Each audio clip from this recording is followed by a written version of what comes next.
Welcome to my channel. నేను మీ పద్మా వెంకి. ఎలా ఉన్నారు ఫ్రెండ్స్? బాగున్నారా? నేనైతే బాగున్నాను. ఈ వీడియోలో కోవిడ్కి కొత్తగా వెళ్ళే వాళ్ళు ఏజెంట్ చేతుల్లో ఎలా మోసకపోతున్నారన్నది ఈ వీడియోలో అయితే చెప్పడం అయితే జరుగుతుంది.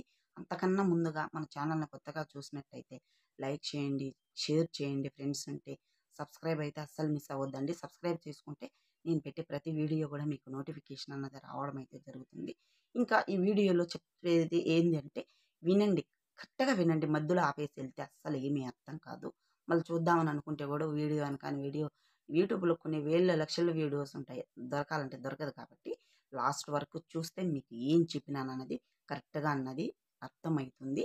ఓకే ఫ్రెండ్స్, వీడి ఈ ఏజెంట్ చేతిలో ఎలా మోసకపోతున్నారు, ఎలా మోసకపోకుండా ఉండాలన్నారు అయితే నేనైతే చెప్తాను.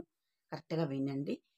ఏజెంటు మీకు తెలిసిన వ్యక్తి అయితేనే మీ కాడికి వస్తాడు. మీకు తెలిసి ఉండాలి, లేదంటే మీ బంధువులకి తెలిసి ఉండాలి.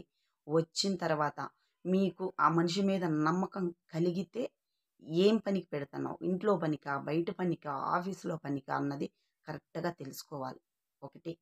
రెండోది వచ్చి డబ్బులు అన్నది అంతా కూడా కట్టకూడదు, కొంచెమే కట్టాలి. ఎంత కట్టాలనో దాంట్లో కొంచెమే కట్టాలి.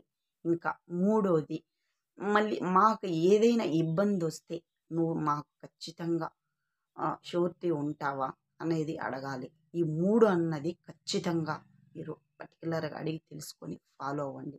లేదంటే కనుక జీవితాలు అన్నవి మధ్యలోనే ఆగిపోతాయి, బాధలు అన్నది పడాల్సి వస్తుంది. అడిగి తెలుసుకున్నారనుకో అప్పుడు మనకేమనిపిస్తుంది అంటే ఆ మనిషి నమ్మకం ఉండాలనే ఉద్దేశంతో ధైర్యంగానూ ఉంటారు. డబ్బులు అంత కట్టాల్సిన అవసరం లేదు. అందులో మంచివాడని తెలుసుకోవాలంటే ఖచ్చితంగా మంచివాళ్ళు పని చేసిన తర్వాతనే డబ్బులంతా కూడా అడుగుతారు. లేకంటే గన ఏమి వచ్చి ఫస్ట్ రోజే మాకింత డబ్బులు కట్టాలని అడుగుతారు. డబ్బులు కట్టే దాంట్లోనే చాలా మోసం జరుగుతూ ఉంది. వాళ్ళైతే బాగుంటారు. మీ మీ జీవితాలు అయితే రోడ్డు మీదకి లాగేసి వాళ్ళు అయితే సైడ్ అయిపోతారు. ఇది మటుకు గుర్తుపెట్టుకోండి. ఏజెంట్ తరపున పోయే వాళ్ళ కోసం అయితే ఇది ఖచ్చితంగా వాళ్ళకు ఉపయోగపడుతుంది. ఈ వీడియో ఖచ్చితంగా లాస్ట్ వరకు చూడండి. ఆ వ్యక్తి మాకు ఎలాంటి వాడైంది ఎలా తెలుస్తుందని మీరు అనుకుంటే, మంచి వ్యక్తి అయితే ఫస్ట్ అస్సలు డబ్బులు అడగరు వాళ్ళు. పని చేసిన తర్వాతనే అడుగుతారు. ఎప్పుడైతే డబ్బులు అడుగుతారో వాళ్ళు జంప్ అవుతారు డబ్బులు తీసుకొని. ఆ డబ్బులు మీరు అక్కడ ఎల్లరు, వీళ్ళు కరెక్ట్గా సమాధానం ఇవ్వరు.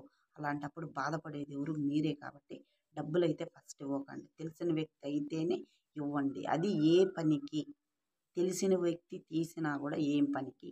ఇంట్లో పనికా, బయట పనికా, ఆడవాళ్ళైతే, మగవాళ్ళైతే ఎడారాలు లేక, లేదంటే డ్రైవేరు పనికా, లేదంటే చాయ్ గవ్వ కాంచేక, లేదంటే బండ్లు పాడు క్లీన్ చేసుకునేక, లేదంటే దేనికి అన్నది మీరు పర్టికులర్గా అడిగి తెలుసుకొని అయితే వెళ్ళండి.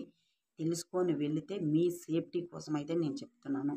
ఇబ్బందులు పడే దాన్ని చూస్తూనే ఉన్నాం చాలామంది ఏజెంట్ చేతుల్లో బలి అయిపోయిన వాళ్ళని. అలా బలి అవ్వకుండా ఉండాలంటే ఇదే రీజన్స్. దీన్ని కానీ ఫాలో అయితే ఏ ఇబ్బంది పడవు. తెలిసిన వ్యక్తి అయితే మీరు ఏ పని ఎక్కడ పెడతారు అన్నది క్లారిటీ తీసుకోండి.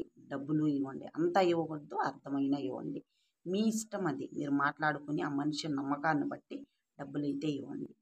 ఓకే ఫ్రెండ్స్, ఎందుకంటే ఇంతకుముందు నేను చెప్పినా కూడా ఈ వీడియో ఎన్నిసార్లు చెప్పినా కానీ, ఎన్నిసార్లు మీకోసం నేను టైం కేటాయించి చేసినా కానీ తప్ప అస్సలే లేదు. నాకు అస్సలు మళ్ళీ కూడా ఇలాంటి వీడియోస్ ఎన్ని అప్లోడ్ చేసినా కానీ నాకైతే రిస్క్ అనేది అనిపించదు అనమాట. మీకోసము మీరు ఇబ్బందులు పడకుండా ఉంటారనే ఉద్దేశంతో అయితే ఈ వీడియో అనేది తీస్తున్నాను. అర్థం చేసుకోండి. Okay friends.